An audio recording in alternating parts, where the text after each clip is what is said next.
Before we go any further, let me just say, yes, I know what camera this camera looks like. Trust me, everybody knows what camera this camera looks like. So let's not mention it. We all know. Let's just leave it there and have a look at this camera on its own merits and see how it performs. Now, if you look at the box, you can see at the bottom there's a variety of colours available. I've got the silver one to test. You can see it in the top there inside its waterproof case behind that plastic window. Those are all the accessories inside the box. I'm going to open it up and show you what they look like. But look at those two there. Those look very familiar, don't they? And yes, they are compatible with the mounts from that other camera. Now, those are the specs on the back of the box there. I'm not going to go through these right now. If you want to look at them, I suggest you pause the video. I'm going to talk about it as I go through. Let's get the camera out of the box and have a good look at it and see exactly what you get in here. Now, the camera's on the right there. All those things on the left are the accessories, and they're all in individual plastic bags. So we'll just get the camera out first of all, put it to one side, and have a look at all these accessories and see exactly what it is you get. So let's dump them out. Give me a second or so to sort all these out, take them out of the little plastic bags, and I'll just quickly go through exactly what you get. Right, here we are. Let's go through these things. Well, first off, that's the instruction booklet, rather obviously. It's one of those ones that shows you a few pictures about the camera, where everything is on it, shows you how to mount it to things and what the different mounts are called, and then just repeats itself throughout in different languages. So there's not an awful lot in there, really. If you want to learn how to use it, you're better off using it, but I'll show you that in this video as well, of course. That's the USB power adapter there. I always prefer to use my own of these in case that one blows up. But look at the bottom here, 1000 milliamps. That's 1 amp. You need a 1 amp charger. I do get people commenting on these things saying, I'm trying to charge this from a laptop, it's not charging. That's probably because it's not outputting 1 amp. You need 1 amp to charge this one. Hope I've drilled that point home. Now, this is a second door for the camera for the waterproof case. This one has got slits either side. Now, there's a couple of things there that might let some sound into the case. Of course, it would let water in, so it's not waterproof anymore, but also you could put some belts through the back and hold it flat to your chest or something like that. This thing is very good. This is a little cradle that enables you to put the camera into it and use it as a dash cam. I'll show you that properly later on, but it's got a tripod screw hole at the top and the bottom, so you can put it either way up, whatever suits. Now, I've got the camera here. I'll just put the camera inside there. As you can see, it sort of slides in, not the neatest insertion of one device into another here, but there you go. Right, we've got it in. Now notice on the top of the thing there's a clip, and you can see the little yellow LED there. There's a little cutout for that, so obviously that's the way up it's supposed to go. So as I say, you could get it like this, put a screw-in thing in the top there, suction cup, and have it pointing out of your car windscreen like that. Use it as a dash cam, or if you wanted, have it the other way up. There's no option, by the way, in the menus to flip the video. I'll mention that now in case I forget to say something later on. Also notice there's a clip on the back there, or holes for a clip, a little sort of slider thing. So let's try one of these clips that came in the box. This one here, as you can see, it's got a little sort of crocodile clip on there. Squeeze it in there, click it in, and the idea with that is you can put the camera on a belt if you want to walk around and get a groin eye view of whatever's going on. Don't know how often you'd use that, but at least it does it if you need to. Now let's have a look at some of the other things that we got in here. We'll go through them as quick as possible. Well, there's a couple of those sort of clips that we mentioned on the side of the box. One that's slightly curved, one that isn't. Again, those are compatible with those of the leading manufacturer of action cameras. They've got the same dimensions on them. That one's the curvy one, this one's the flat one. Notice on the flat one, we've also got a tripod screw hole in the middle there. And a couple of sort of straps either side to hold it to things. I'll just show you how the waterproof case goes into there. So it clicks from the back to the front like that, clicks in place, the plastic arms spread out and hold it nice and firmly there. There's no wobbling. I'll just get that little bit out of the middle of the sticker there to show you how it would go with a tripod screw hole. So you could stick it down to things, you could also screw it down to things with that tripod screw hole. So quite a useful one, that one. You can get spares of these, of course, or you could use the ones from the other leading manufacturer of action cameras. Pretty easy to come by if you need any more of those.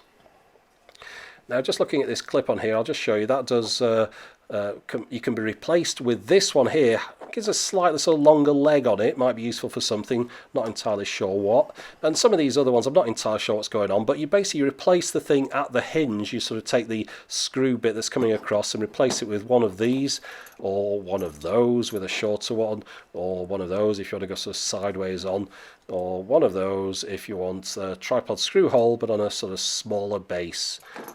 Really not too sure what you do with all these, but I mean, if you might find a situation where one of those is perfect, so I'm not going to complain. The more mounts the merrier. This one goes on handlebars, of course, rather obviously, again swapping out where the hinge is on the device, and that one's a simple one with a male tripod screw on it, which could come in useful. That of course is a micro USB to full-size USB charging and data transfer lead, standard size micro USB lead on that one.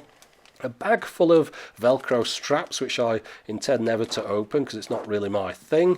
Some more sticky back dual-sided 3M or equivalent pads to go on the bottom of that thing once you tear it off stuff. Some cable ties to hold it to things, a cleaning cloth for the lens, and finally a kind of metal lanyard to attach the camera to things so that it doesn't fall off, or if it does fall off it's still hanging from that. Before we look at the camera, let's just have a look at that waterproof case in a bit more detail. Now, you'll notice we've got this twisty bit on the bottom here which makes that flexible or holds it firm.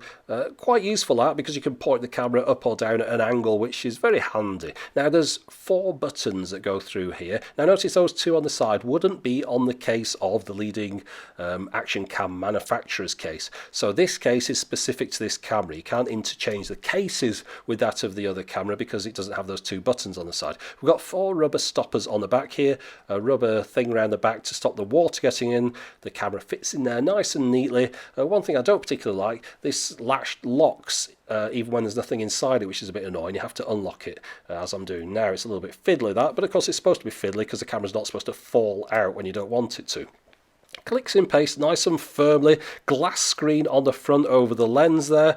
All those buttons that go through the case do match up quite well with the buttons inside. Very easy to switch the camera on, as you can see there. Just tap the one on the front, the camera starts up. I'll just press a few of the other buttons here. The one on the front there takes you into the different modes, into the setup there, just to show you the up and down here using the ones on the side. So it all works fine through that waterproof case. All the buttons are covered by the buttons through the case, unlike that SJ4000 which had a bit of a problem with some of the earlier ones. So the camera is fully functional inside the waterproof case, which is nice. Now notice you can see the light flashing, the blue LED on the left here to show you that it's recording. We've also got an indicator on the screen there. The things on the side you can't reach, but you don't need to because you can't get a mic into this camera. It doesn't have a mic in socket on it. Now let's just have a look at the camera itself. We'll go around it. Obviously we've got the lens at the front right here and the button at the front left. That's the mode button and also the power on off button. On the top we've got an OK button to select things, a little LED next to that as well. This side we've got a speaker at the bottom right there and an up and a down arrow. On this side we've got a microphone, those 3 dots at the top. We've got a micro USB charging data transfer, HDMI out and micro SD card slot. On the bottom, that little slider there reveals releases the battery door, which I can pull open with a fingernail here, and this is the removable battery which slides out here. As you can see, there's the battery. This one runs for 100 minutes, or it did in my test. That was in 1080p 30 mode with the screen off. You can replace that battery as well. They do offer spares of those, but every time you take it out, it resets the time and date and all the settings that you might have in the camera. So I wouldn't really want to sort of swap that out on the go, but if you really had to, you can, but you'll have to change your settings back to how they were before you took the battery out. Now the screen on the back of here is 1.5 inches. I've heard talk about them maybe putting a 2-inch screen on future models, so if you buy one of these you might get one with a larger screen than this. The plastic that goes around the edge there, not the best finish. It does stand a bit proud of the edges, feels a little bit sharp, maybe not particularly well finished, Talking about well finished, the silver bit off the front here feels like it could be pulled off pretty easily, but maybe that's quite useful if you want to get inside it, I suppose. So not the best fit and finish, but certainly not rubbish either.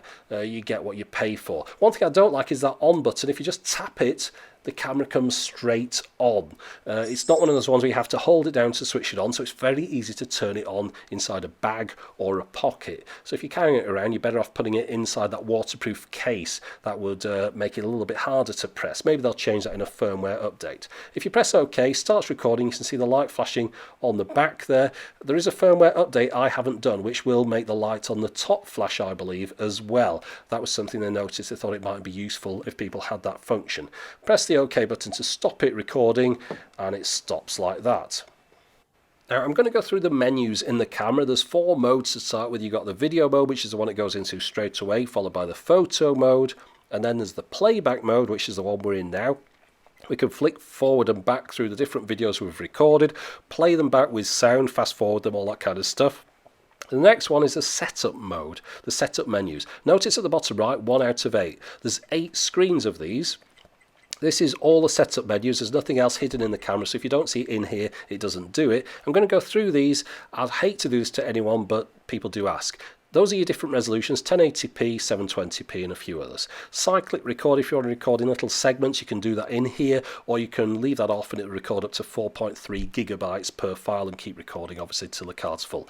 HDR mode, on or off. I'll show you what difference that makes to video later. Motion detection, if you want, you can have the camera start recording when it detects motion, and obviously you'd set that on to do that in that menu there. Sound recording, turn the sound on and off. You can record video without sound if you want.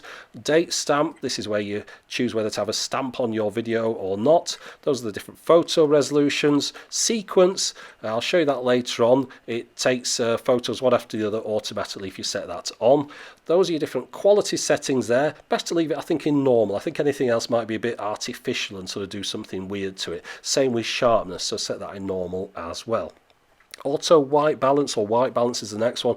You can choose between those ones. Best to leave it in auto. You don't want to be messing around with that all the time. You can do some different effects there, black and white, sepia, ISOs. You can move that up and down. Again, leave that in auto probably. Exposure, best to move the exposure up by 1, a little tiny bit, because I've got a feeling that this camera is another one of those ones that records things a little bit dark if it's left at 0. So I did it up to 1/3 on some of these clips, and they do look a lot better. Face detection, not something I've actually played with, but that'll be for photos. I suppose if you smile, it'll take a photo or something stupid like that. Anti-shaking, that's just for photos, not for video, just for photos. Image stabilization, you can't do it in videos. Quick review, if you take a photo, it'll show it on screen for those number of seconds. That's how you adjust the date and time stamp, whether you want just the date or the date and the time or nothing. I don't know why there's 2 offs, there's one earlier on of course as well. Those are your different languages that you can pick from. I'll just go down them now. I'm not going to try and tell you what they all are. I'll pick English, I like that one the best. And that's auto power off, how long the camera stays on without you doing anything before it switches off. The beeps that are in these menus could be annoying. You can switch those on or off. Screensaver, that's how long before the screen goes blank but the camera doesn't turn off. Useful for saving battery power. Frequency 50-60 Hz, the usual stuff. Car mode, you can use it as a dash camera, on or off. You choose that here, and then we've got things like delete and format and change things back to the default setting, and then that's the version number of the firmware that I'm using in this camera. As is customary, I've taken the camera out and about around Manchester over a period of a couple of weeks to get a good feel for it, and these are the videos that you're looking at now. Notice there's a timestamp at the bottom right there. As I mentioned before, during that garbled bit with the menus, you can turn that on or off depending on what you prefer. The video quality is very nice and sharp, very clear.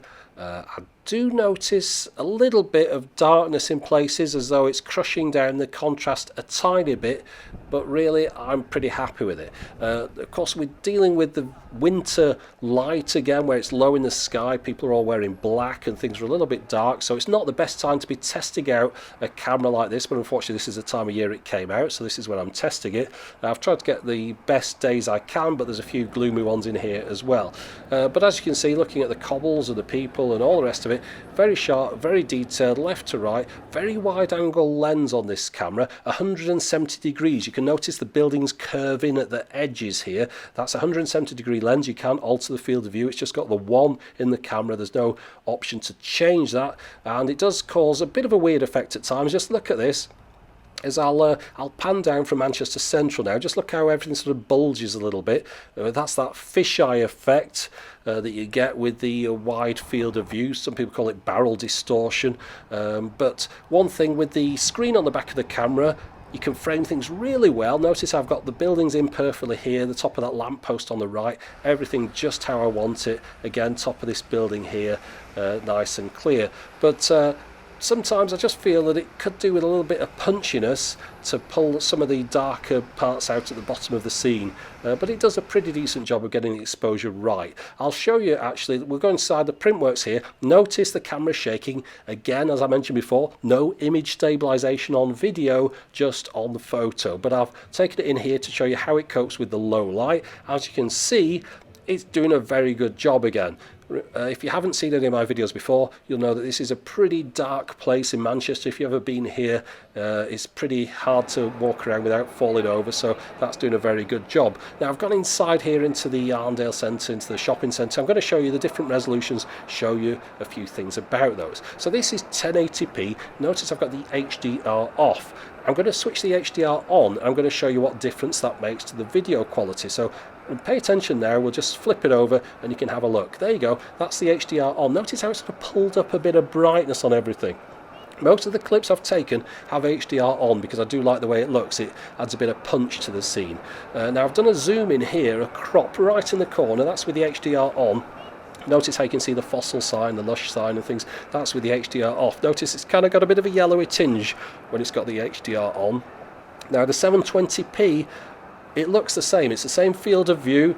It's not that bad on the resolution, but this chipset can't do 720p 60. It's supposed to be a 720p 60 camera, but it isn't. It's 720p 30 with each frame doubled. So basically it'll show a frame, show the same frame again, and then the next frame. So really you're recording at 720p 60 using up all that data, but you're only getting 720p 30. They might as well just change it to 720p 30 in the menus as far as I'm concerned and be done with it. The chipset can't do 720p 60, so don't expect any kind of firmware update that's going to enable that feature. Now one thing people always want me to demonstrate is water. How a waterproof case copes with water. So I found this fountain, stuck the camera under it, and there you go. For all those people that are obsessed with that kind of thing, look, it's a camera in water and it's still working. Magic. Now, if you ever wondered what the evil Colonel Quaritch out of Avatar does nowadays, you can find him in Manchester city centre, fiddling with himself, giving me a nice sound test. So let's have a listen.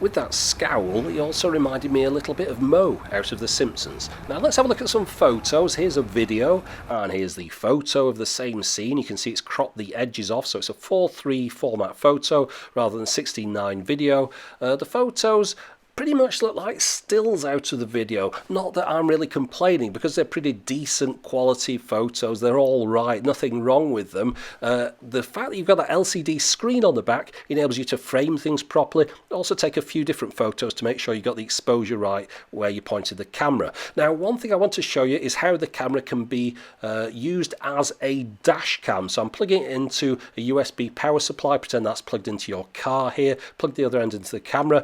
I've set the car mode on in the menus, so notice it starts up, it says welcome when the power is supplied, and it starts recording. You can tell that by the blue flashing LED on the left there and the little red indicator on the screen. Notice it's also charging the battery, of course, at the same time as well. Now I've turned the plug off at the bottom left. Notice we've got the red light gone off the bottom to show there's no power going in. The camera takes a few seconds and then it does switch off on its own. So it's perfectly functional as a car dash cam. Now To use it as a car dash cam, remember you've got to use this little bracket here. Very nice that they supply this with it because it's functional, it does work. You screw that into a suction cup mount, which I already have. You'd have to supply your own one of those. Of course you can buy them from the same person that I got this camera from. There'll be links at the end of the video for that one. But as you can see, that's how it fits in there. Now one thing about that, of course, you've got that in your front windscreen. You know what it looks like? Yes, we all know what it looks like. So do you really want to leave something that people think maybe costs £300 sat in your windscreen? Probably not a good idea, but if you did put it in there and take it out every journey, this is the kind of performance you can get. And to be honest, it works really well as a dash cam. Nice and sharp, nice and clear. Of course, we've got that big wide 170-degree lens on it, which is a very useful thing to have on a dash camera. You want to get as much as possible in frame that's going on in front and perhaps slightly to the sides of the car. Now they've told me it's 170 degrees. If you say I don't think it is, well, don't blame me. That's what the manufacturer said it is. If you think it's 140, all right, it's 140. I don't really care, to be honest.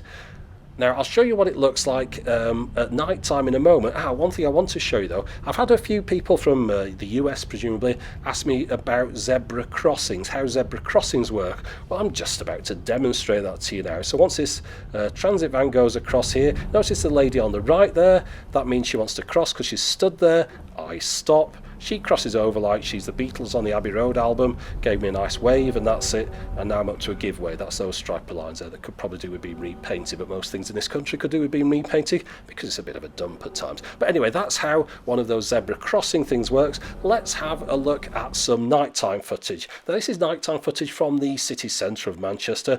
Obviously, we've got a lot of light around, a lot of street lights, a lot of orangey lights. I've got the HDR mode on here. Again, I've got the timestamp on at the bottom right of the video there. That is accurate to what time it is. Earlier on, by the way, where that zebra crossing one was, you might have heard the town hall clock going. A pretty sensitive microphone on this camera. Works really well, as you could hear from the fiddling Mo Sizlak character, but also it works quite well in the car as well. Now I'm driving past another great British tradition here, some traffic cones on the motorway, but what I want to show you is how it copes in low light without any street lights, but also the join between clips. So in a moment I'm going to go past a triangle on the left that looks either like a woman lying down or a bumpy road, and you'll see a jump in the video. So get ready for it now. There you go, that was it. A little bit of a jump in the video. It's one of those cameras that repeats a couple of frames every time it starts a new clip. Now let's just listen to some sound from the camera so you can get a bit more of a feel for that. Now whilst this camera works fine as a dash cam, I don't think it should be your main reason for picking this up. It's really an action camera that also functions as a dash camera. Yes, I really must agree with what that rather intelligent sounding chap said there. I wouldn't use this as a dash cam. As I mentioned earlier on in the video, it does look like you've left something pretty expensive in your windscreen. Now you can get different colours of this which might put a thief off the scent, but I wouldn't recommend it. You might want to try taking it out of that cradle. Now you'll notice earlier on in the video I was struggling with that a little bit. It's a little bit fiddly, so it's not something that's easy to do in a hurry. Of course you'll also need to provide your own suction cup mount or equivalent to attach it to your windscreen, as well as a long USB power lead. So yes, it does work fine as a dash cam, but it's not ideally suited for that purpose. Oh, and I should add, if you notice any of these sample clips jerking about, that's either my editing or YouTube's encoding, and I'd really recommend you download some sample clips where you'll see the true quality.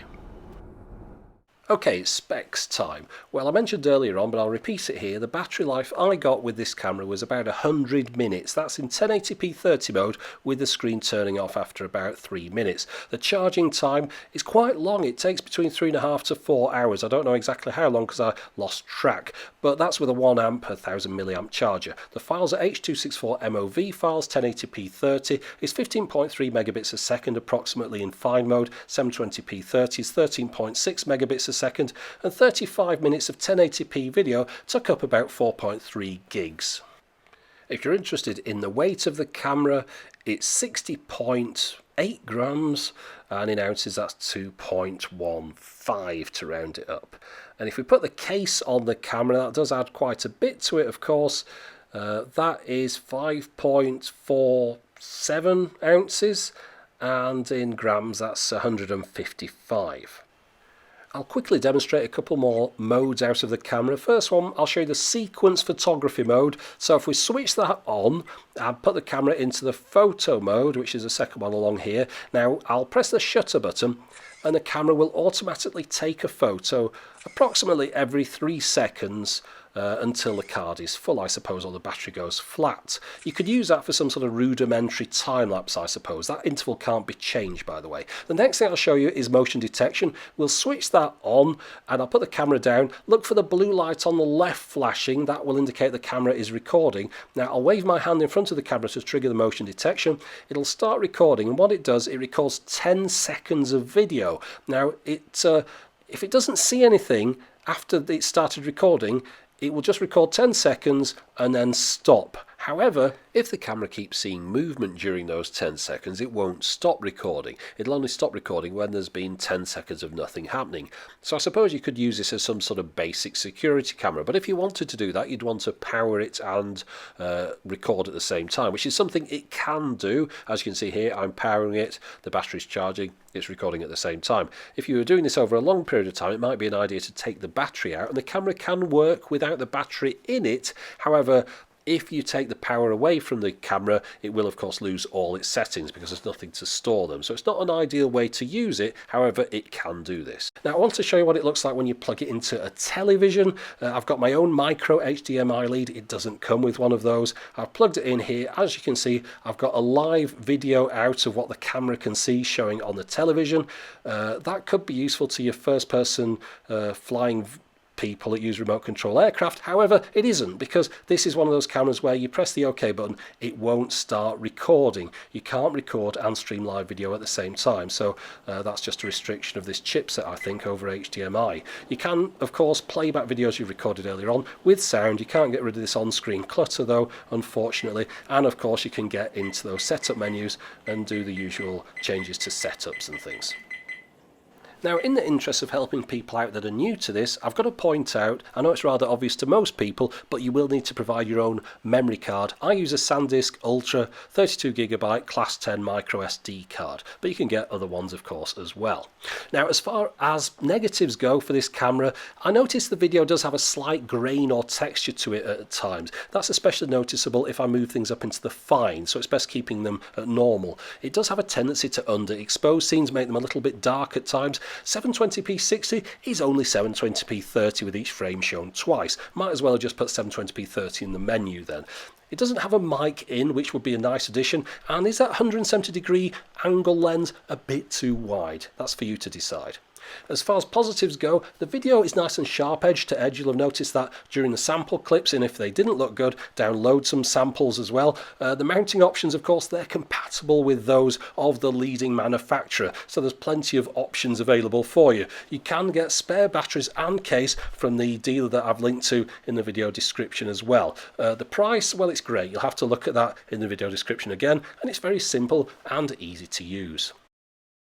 Now, if you look in the video description, you'll find links to my blog. On there, there's some downloadable sample clips from this camera. You can put those onto your own computer, play them from there. They'll look better than the clips did on YouTube because they haven't been re-encoded. If you want to buy one of these, there's links up there as well. That'll take you to the people that sent this to me. They're closer linked to the manufacturer. They send this worldwide with free worldwide shipping, and they also offer some of the optional accessories as well. So definitely worth having a look at that.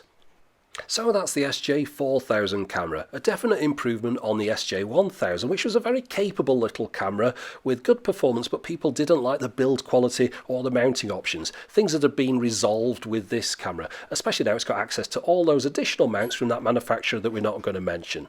So that's it for the moment. As always, thanks for watching.